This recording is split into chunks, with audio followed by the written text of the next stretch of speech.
안녕하세요 우리님들 슈퍼리치 K입니다. 오늘은 지난번에도 잠깐 다루었던 느슨한 유대에 대해서 이야기를 나눠볼까 합니다.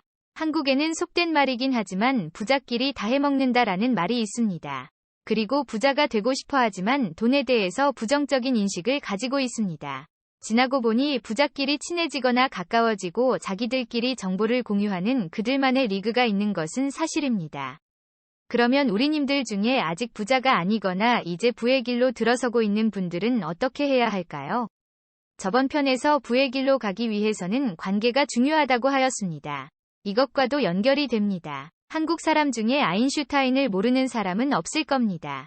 아인슈타인의 전쟁의 저자 매튜 스탠리는 아인슈타인이 지금의 아인슈타인이 어떻게 되었는지를 보여줍니다. 그 당시에 교수를 하고 있었으므로 그의 능력을 부정할 수 없는 것은 사실입니다. 하지만 그가 과학계에서 지금의 위치를 차지하게 된 것은 다른 두 명의 과학자의 관여가 컸다고 합니다. 제1차 세계대전 중이었던 1914에서 1918년 동안 아인슈타인은 59개의 논문을 발표할 만큼 연구에 몰두하였다고 합니다. 하지만 동료 과학자들이 그의 이론을 검증하려고 하자 전쟁의 시기였기에 적국 과학자의 이론을 검증한다는 이유만으로 간첩으로 몰리는 등 아인슈타인의 이론은 역사 속에서 거의 묻힐 뻔하였습니다.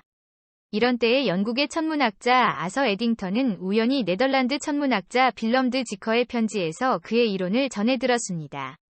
그는 이것이 현재 무너진 세계적인 과학 네트워크를 살릴 기회로 받아들였다고 합니다.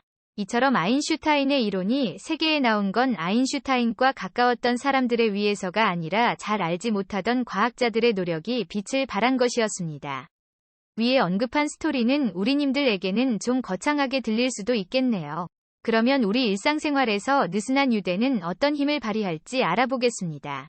40대 이하 가장 영향력 있는 교수이자 베스트셀러 작가인 데이비드 버커스 교수는 연구에서 만약 우리님들 위 친구가 비만해진다면 본인도 체중이 늘어날 확률이 45% 높아진다고 합니다.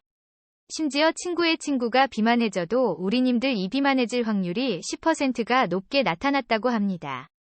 흡연율에서는 흡연하는 친구가 있는 것만으로 본인도 흡연을 할 확률이 61% 높아졌다고 합니다. 점이 이처럼 가까운 가족뿐만 아니라 느슨한 유대에 속한 친구라고 하더라도 우리에게 건강과 습관 등으로 큰 영향을 미치는 것을 알 수 있습니다.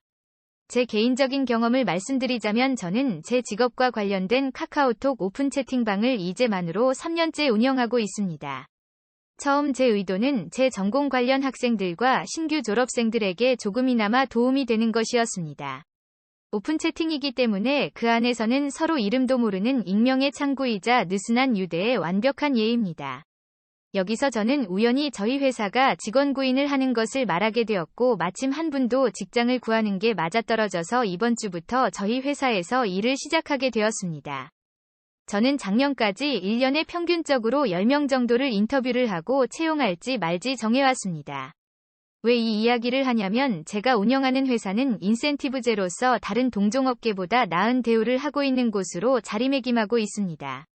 신기한 것은 저희 회사에 같이 일하시게 되는 분들의 70% 이상은 저희 회사를 우연히 어떤 사람에게 소개를 받았다는 것입니다. 그런데 대부분이 가족이거나 아주 친한 사이가 아니었다는 것입니다.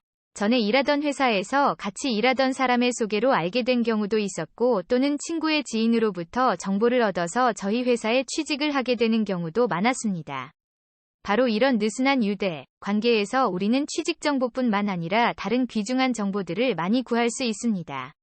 어떤 사업 결정을 할 때 참고할 만한 정보를 얻을 수도 있고 사업상의 어떤 문제에 맞닥뜨렸는데 별로 친하지 않던 사람의 소개로 그 문제가 풀릴 수도 있습니다. 이처럼 사업적으로나 부를 축적하는 데에 있어서나 느슨한 유대는 큰 역할을 하는 경우가 생각보다 많습니다. 에피소드 4편이 관계편에도 언급한 적이 있는데 이런 느슨한 유대의 힘을 경험하기 위해서는 우선 내가 그 효과를 얻으려고만 해서는 안 됩니다.